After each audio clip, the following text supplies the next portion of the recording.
এ কি, সুপারি যে সব শেষ। এবার আমি সুপারি আনাই কাকে দিয়ে? বিশুটাও না দিন দিন বড্ড পাজি হয়েছে। এখন আর সুপুরি এনে দিতে বললে আনে না। কি এত একা একা বকে যাচ্ছ দিদা? কে এলো? আমার ননি দিদি ভাই। তা তুই কখন এলি দিদি ভাই? এই তো এখনই এলাম দিদা। তা তুমি একা একা কি বিড়বিড় করছো দিদা? কি আর বলবো বল দেখি, আমার পান খাওয়া সুপারিগুলো যে সব শেষ হয়ে গেছে দিদি ভাই। এখন আমি এই পান খাই কি করে বল দেখি দিদি ভাই? ও, এই কথা। আর আমি ভাবলাম তুমি কি না কি বলে যাচ্ছ একা একা। এই নাও দিদা, তোমার জন্য মুখুজ্জে বাড়ির গাছ থেকে সুপারি কুড়িয়ে নিয়ে এলাম। আরে দিদি ভাই, তুই তো কাজের কাজ করেছিস রে একদম। আর মুখুজ্জে বাড়ির সুপারি তুই পেলি কিভাবে? ও বাড়িতে তো কেউ সহজে ঢুকতে পারে না। জানোই তো দিদা, সবার জন্য যেটা কঠিন, ননির জন্য সেটা একদম সহজ। তোমায় এত কিছু ভাবতে হবে না। এই সুপারি দিয়ে তোমার বেশ কিছুদিন ভালোভাবে চলে যাবে। তা আজকে হোটেলের রান্না করিসনি দিদি ভাই? সকাল সকাল তুই আমার বাড়িতে, তা হোটেলের রান্না করবি কখন? সে আমি সকাল ভোরে উঠেই সব রান্না করে দিয়ে এসছি দিদা। বাবা তো সেই সকালে উঠেই হোটেল খুলতে চলে গেছে। সেই জন্যই তো বলি, সকাল সকাল ননি আমার বাড়িতে এলো কিভাবে? এখন আমায় একটা পান বানিয়ে খাওয়াও তো দিদা। তোমার হাতের পান খাই না অনেক দিন হলো। ঠিক আছে, তুই বস, আমি এক্ষুনি পান বানিয়ে দিচ্ছি। আজ দুজনে বসে পান খাবো আর গল্প করব।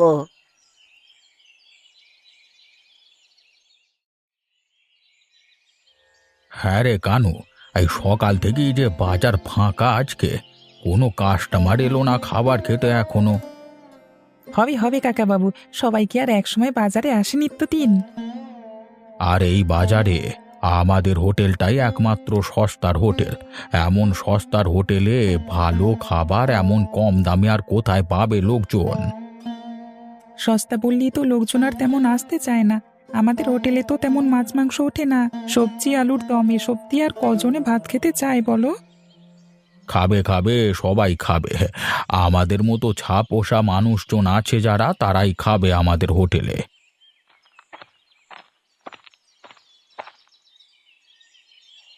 কি গো হারান দাদা, আজকে দেখছি সকাল সকাল এসে হোটেল খুলে বসেছো। আজকে কি রাতে ঠিক মতো ঘুমায়নি নাকি? আরে না রে গোপাল, সকালে উঠেই দেখি ননিমা সব রান্না করে রেখেছে, তাই ভাবলাম দেরি না করে চলে আসি। হ্যাঁ, তা বেশ ভালোই করেছো দাদা।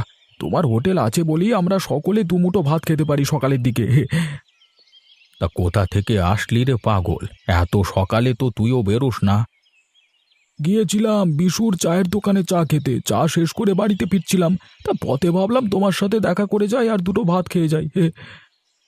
তা বেশ ভালোই করেছিস, এসেছিস যখন খেতে বসে পড়। তা কি রান্না হয়েছে আজকে সকালে দাদা? ওই তো মটরশুঁটির কচুরি আর আলু পোস্ত আছে সকলের জন্য। বাহ বাহ বাহ বাহ বাহ, এই মটরশুঁটির কচুরি তো আমার খুব পছন্দের। এখন আর হোটেলে এসব পাওয়া যায় কই? তুমি বসো, আমি এক্ষুনি খেতে দিচ্ছি তোমাকে। ঠিক আছে ঠিক আছে, আমি বসলাম। এখন জলদি জলদি খেতে দে আমাকে কানু।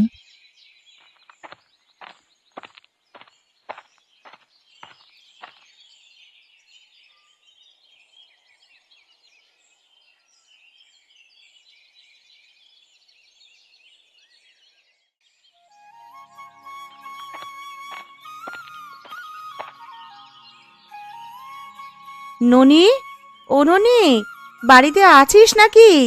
বলি বাইরে আয় বোন একবার।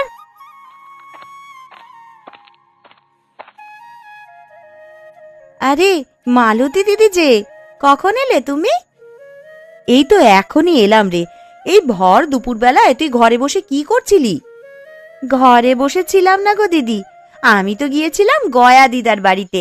সেখান থেকে এসেই ঘরে ঢুকলাম এই মাত্র। তো এই দুদিন তুমি কোথায় ছিলে? শরীরটা খুব একটা ভালো ছিল না রে বোন, দুদিন ধরে ঠান্ডা জ্বর ছিল, তাই তো কোথাও বের হতে পারিনি। তুমি না আসায় বাবা আবার বাজার থেকে সবজি কিনে নিয়ে এসেছে এই দুদিন। তা সে ভালোই করেছে, হোটেল তো চালাতে হবে নাকি। আজকে সকাল থেকে শরীরটা একটু ভালো লাগছে, তাই তো সবজি নিয়ে বের হলাম রে। তাই সকালবেলায় তুমি কিছু খেয়েছো নাকি না খেয়েই বেরিয়েছো? না রে, আজকে সকালে আর কিছু খাওয়ার সময় পাইনি, ওই সবজিগুলো নিয়েই বের হয়ে পড়েছি। ভাবলাম তোকে কিছুটা দিয়ে যাই আর বাকিটা ওই হাটে গিয়ে বিক্রি করে দিয়ে আসি। তাহলে তো ভালোই হলো, হাটে গিয়ে ওখানে বাবার হোটেলে খেয়ে নিও। হ্যাঁ রে, সেটাই তো করি, তোকে রোজ সবজি দিয়ে যাই আর তোর বাবার হোটেলে খেয়ে তা শোধ করি। সারা দিন সবজি বেচে বাড়িতে এসে আর রান্না করার সময় পাই না, সেই জন্যই তো তোর বাবার হোটেলেই খাওয়া দাওয়া করি। সে তুমি ভালোই করো দিদি, না হলে সারা দিন সবজি বিক্রি করে বাড়িতে এসে আর রান্না করতে সময় পাবে কিভাবে? নে, এখন এই সবজিগুলো ধর দেখি, আমি একবার হাটের দিকে যাই, বাকি সবজিগুলো বিক্রি করতে হবে যে। ঠিক আছে, আবার এসো কিন্তু দিদি। হ্যাঁ রে ননি, আসবো, এখন যাই আমি।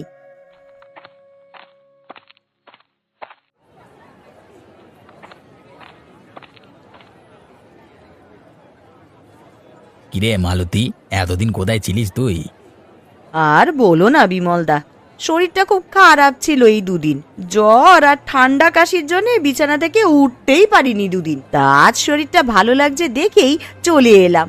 আমি বিধবা মানুষ, সবজি না বেচলে খেতে দেবে কে আমায়? তা তুই ঠিকই বলেছিস, তাছাড়া তোর ছেলেটাকেও তো লালন পালন করতে হবে নাকি? সেই জন্যই তো হাজার কষ্ট হলেও হাল ছাড়ি না দাদা, ছেলেটাকে মানুষ করার জন্যই তো আমার যত কষ্ট। তা গোপাল দাদা আসেনি আজকে? না, সে তো এখনো এলো নে। সকালবেলায় দেখলাম হারান কাকার দোকানে খাবার খাচ্ছে, পরে তো আর দেখলাম নে। তার তো চলে ফিরে খাবার মতন উপায় আছে, ও একদিন বেচা কেনা না করলেও চলে, কিন্তু আমাদের তো আর সেই উপায় নেই দাদা। তা তুই ঠিকই বলেছিস রে বোন, একদিন বেচা কেনা না থাকলে যে আমাদের হাঁড়িতে চাল ওঠে না। তা তোর ছেলে ঠিক মতো স্কুলে যায় তো? হ্যাঁ দাদা, তা যায়, ছেলেটাকে নিয়েই তো আমার জীবন। পড়ালেখা করে মানুষের মতন মানুষ করতে পারলেই আমি বাঁচি। দুপুরে কিছু খেয়েছো তুমি? না রে, বেচা কেনার চাপে সে ফুসরত হয়ে ওঠেনি। ভাবলাম একটু পরে ভিড় কমলে গিয়ে দুটো খেয়ে আসবো হারান কাকার হোটেল থেকে। এখন তো চাপ নেই তেমন, চলো দুজনে খেয়ে আসি। আমিও সকাল থেকে আজ কিছুই খাইনি। এখনই যাবি? এখন তো মানুষজনের চাপ নেই তেমন বাজারে, একটু পরেই আবার মানুষজন সব আসা শুরু করবে, এখন গিয়ে খেয়ে আসাই উত্তম হবে। ঠিক আছে, চল তাহলে খেয়ে আসি। হ্যাঁ হ্যাঁ, তাই চলো।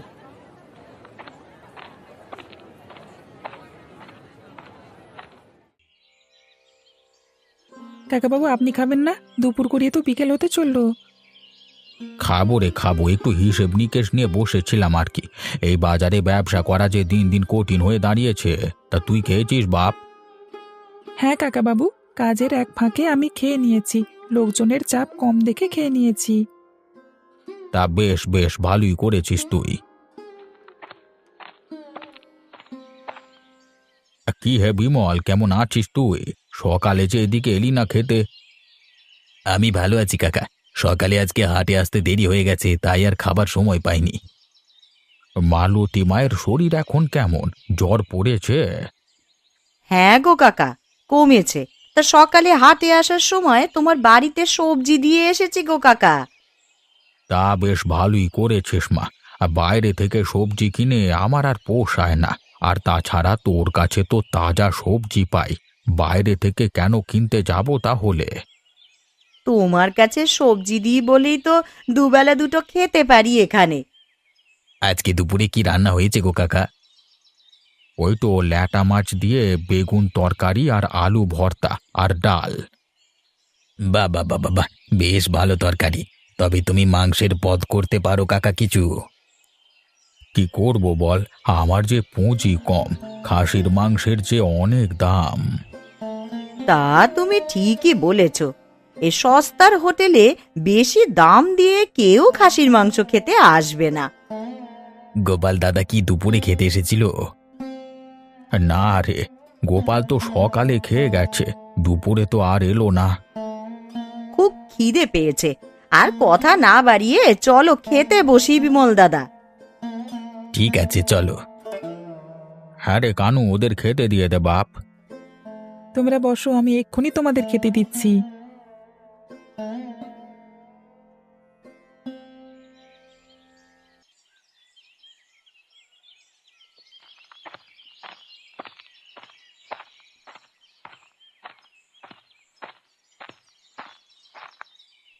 কি গো হারান দাদা, হোটেল বন্ধ করে দিয়েছো নাকি? হ্যাঁ রে মদন, বেচা কেনা তো শেষ ভাই, তাই ভাবলাম বাড়িতে চলে যাই। বয়স হচ্ছে, এখন বেশি রাত হলে আর চোখে দেখতে পাইনি তো। তা ব্যবসা কেমন চলছে তোমার? বিধাতার দয়ায় ভালোই চলছে, তবে ইদানিং সব খাসির মাংসের ঝোল খেতে চায় রে মদন। তাহলে তো ভালোই, তুমি খাসির মাংস নিয়ে মাংসের ঝোল করলি তো আরো। আমি গরিব মানুষ, কোনো রকমে দুটো ডাল ভাত বেচে আমার সংসার চলে। এত দাম দিয়ে খাসির মাংস কিনে ব্যবসা করা যে আমার পক্ষে কঠিন। সে তুমি ঠিকই বলেছো দাদা, অত টাকা দিয়ে মাংস কিনে তোমার পোষাবে বলে মনে হয় না। সেই জন্যই তো চিন্তায় পড়ে গেলাম। তা তোর দোকানে খাসির মাংসের কেজি কত করে রে মদন? ওই তো 300 টাকা করে। সারাদিনে আমার বেচা কেনা হয় 450 টাকা। 300 টাকা দিয়ে মাংস কিনলে আর বাকি জিনিসপত্র কিনবো কি করে আমি? সেটাই তো কথা, জিনিসপত্রের দাম তো দিন দিন আকাশে ছোঁয়া হয়ে যাচ্ছে। সেই জন্যই তো কি আর করব ভেবে পাচ্ছি নে। এসব নিয়ে তুমি ভেবো না দাদা, সস্তায় মাংস এলে আমি তোমাকে খবর পাঠাবো, তখন সস্তায় কিনে খাসির মাংসের ঝোল তুমি করো, কেমন? ঠিক আছে, কোনো উপায় হলে আমাকে জানাস। ঠিক আছে দাদা, জানাবো। এখন তাহলে আমি যাই, কেমন? ঠিক আছে যা, আমিও বাড়িতে গিয়ে দুটো খেয়ে বিশ্রাম নেব। সারাদিন অনেক ধকল গেছে শরীরের ওপর।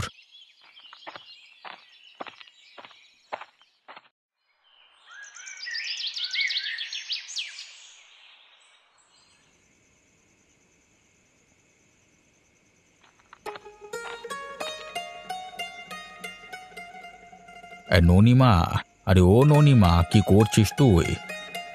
এই তো বাবা, সকালে রান্নার জন্যে তরকারিগুলো কেটে রাখছি, যেন সকাল হলে তাড়াতাড়ি রান্না শুরু করে দিতে পারি। বেশ বেশ, তুই না থাকলে আমার ঘরটা যে অন্ধকার হয়ে যাবে রে মা। তুই যে রূপে গুণে আমার ঘরের লক্ষ্মী, তোর বিয়ে হলে আমি তোকে ছেড়ে থাকবো কি করে মা? একদম এইসব কথা বলে মন খারাপ করবে না তো বাবা। আমি তোমাকে ছেড়ে কোথাও যাব না, আমি এখানেই থাকবো তোমার কাছে। তা বললে কি আর হয় মা? মেয়ে হয়ে জন্মেছিস, বিয়ে করে অন্যের ঘরে তো যেতেই হবে। সে যখন হবে তখন দেখা যাবে, তুমি এত চিন্তা করো না তো বাবা। চিন্তা কি আর সাধে করি রে মা? মা মরা মেয়ে তুই আমার একমাত্র, তোকে নেই তো আমার সব। তোমার মুখটা অমন শুকনো লাগছে কেন বাবা? তুমি বুঝি দুপুরে কিছু খাওনি? না রে মা, হিসেব নিকেশ করতে করতে আর সময় পাইনি খাওয়ার। সেই জন্যই তো তাড়াতাড়ি বাড়ি ফিরে এলাম, তোর সাথে বসে দুটো ভাত খাবো বলে। এটা কিন্তু ভারী অন্যায় বাবা। রোজ রোজ তোমাকে আর কতবার বলবো আমি যে না খেয়ে থাকা শরীরের জন্য ভালো নয়।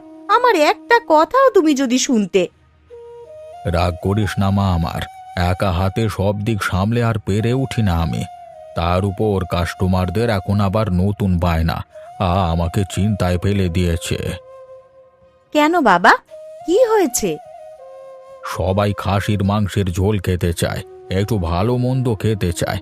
এখন তো দিন দিন সবার অবস্থা ফিরছে, তাই তাদের খাবারেরও পরিবর্তন আসছে। কিন্তু খাসির মাংসের যে অনেক দাম গো, তুমি কিনবে কি করে? আর কিনলেও তো বাকি জিনিসপত্র কিনতে গিয়ে তোমায় বিপাকে পড়তে হবে বাবা। সেই নিয়েই তো আমার চিন্তা হচ্ছে, কি যে করি।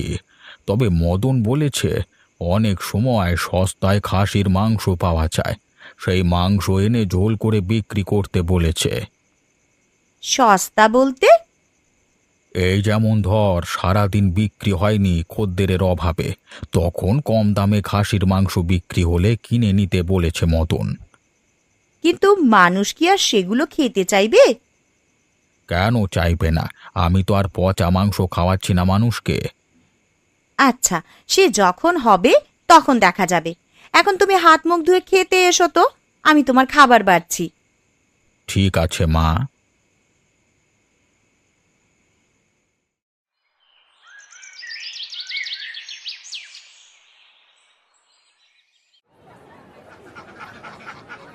কিরে মালতী, আজকে যে বড্ড সকাল সকাল চলে এসেছিস তুই?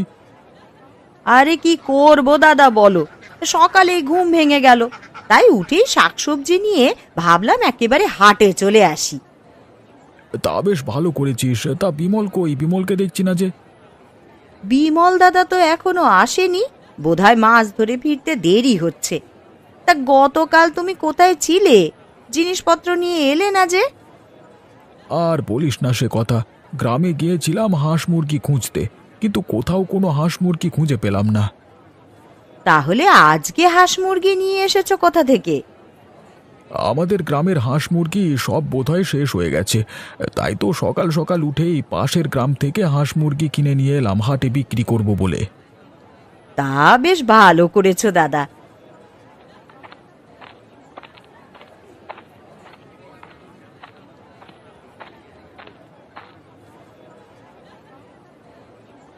কি ব্যাপার গোপাল দাদা, কেমন আছো তুমি?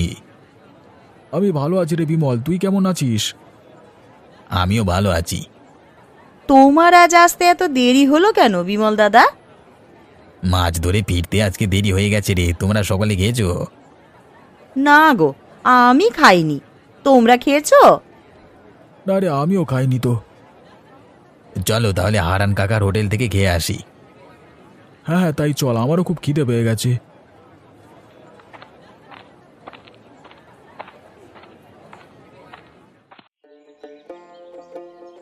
কি গো হারান কাকা, কেমন আছো তুমি?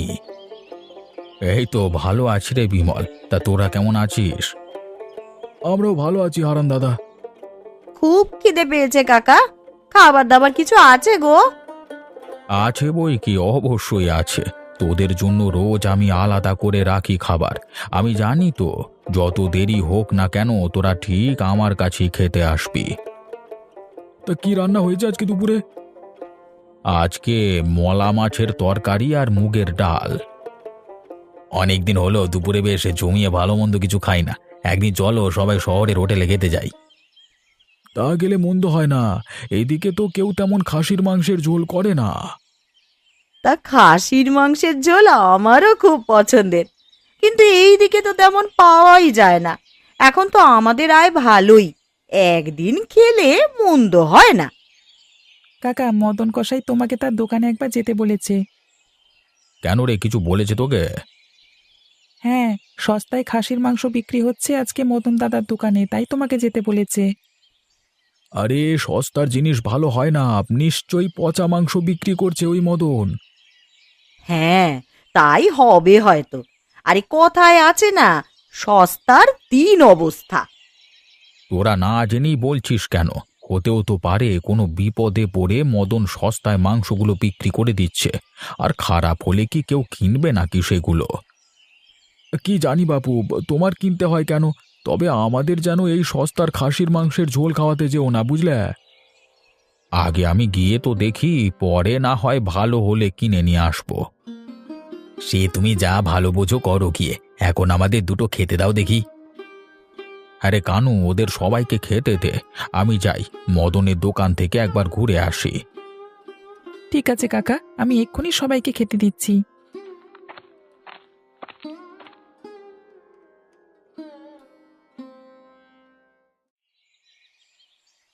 কি ব্যাপার হলো?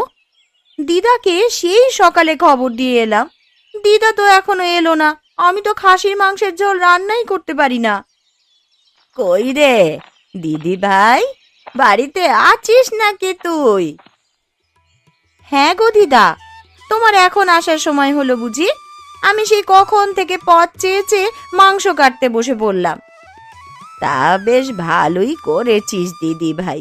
আমি আবার গিয়েছিলাম ওই কিছু মশলা আনতে, ওই তাতেই আমার একটু দেরি হয়ে গেল। সে কি গো দিদা, বাবা তো মাংস রান্নার সব মশলা এনে দিয়েছে, তুমি আবার কি মশলা নিয়ে এসেছো? আছে রে আছে, এটা হলো ওই গিয়ে গাছের একটা মশলা, যার নাম চুই ঝাল। এইটা দিয়ে আমার মা ঠাকুমারা খাসির মাংসের ঝোল রান্না করত। কি যে মজা লাগতো রে দিদি ভাই। আজ দেখবো দিদা তোমার হাতের খেলা।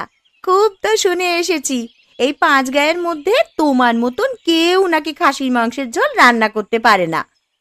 তা একবার খেলেই বুঝতে পারবি দিদি ভাই, লোকে সত্যি বলে নাকি মিথ্যে। আমার মাংস কাটা শেষ, এবার রান্নাঘরে চলো দিদা, আমরা রান্নাটা শুরু করি। একটু বাদেই এবার কানু আসবে তরকারি নিতে। ঠিক আছে, চল দিদি ভাই, আমরা শুরু করি বরং।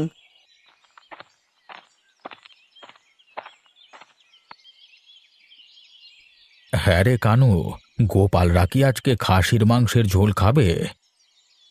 কেন খাবে না কাকাবাবু? এই যে সস্তার খাসির মাংস, এই মাংসের ঝোল কি ওরা খেতে চাইবে? কালকে দেখলি না ওরা কি বলে গেল? সে যে যাই বলুক কাকা, মাংস রান্নাটা কিন্তু দারুণ হয়েছে। আমি ঘ্রাণ শুকিয়ে বলে দিতে পারি, এই মাংসের ঝোলকে তারা খুব খুশি হয়ে যাবে। আমিও তো খুব সুন্দর ঘ্রাণ পাচ্ছি রে। এই যে গয়া পিসির হাতের রান্না, যে একবার খেয়েছে সে আর ভুলবে না। আশেপাশের 5 গ্রামের সবাই জানে গয়া দিদার হাতের রান্নার জাদু।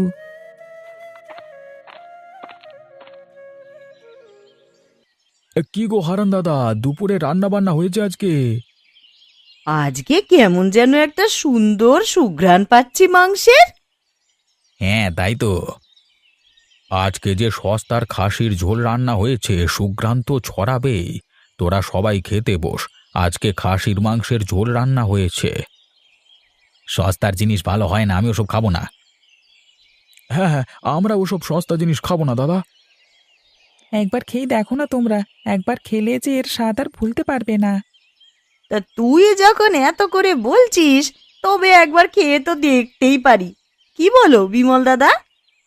কিন্তু সস্তার খাসির মাংসের ঝোলের স্বাদ যদি ওই সস্তা খাবারের মতো লাগে, তবে কিন্তু 1 পয়সাও দেব না আমরা। একবার খেয়েই দেখ না তোরা, খেতে ভালো না লাগলে আর টাকা দিস না, তবে সস্তা বলে অবহেলা করিস না।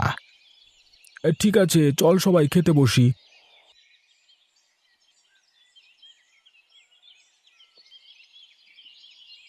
আহা, কি সুস্বাদু খেতে হয়েছে গো।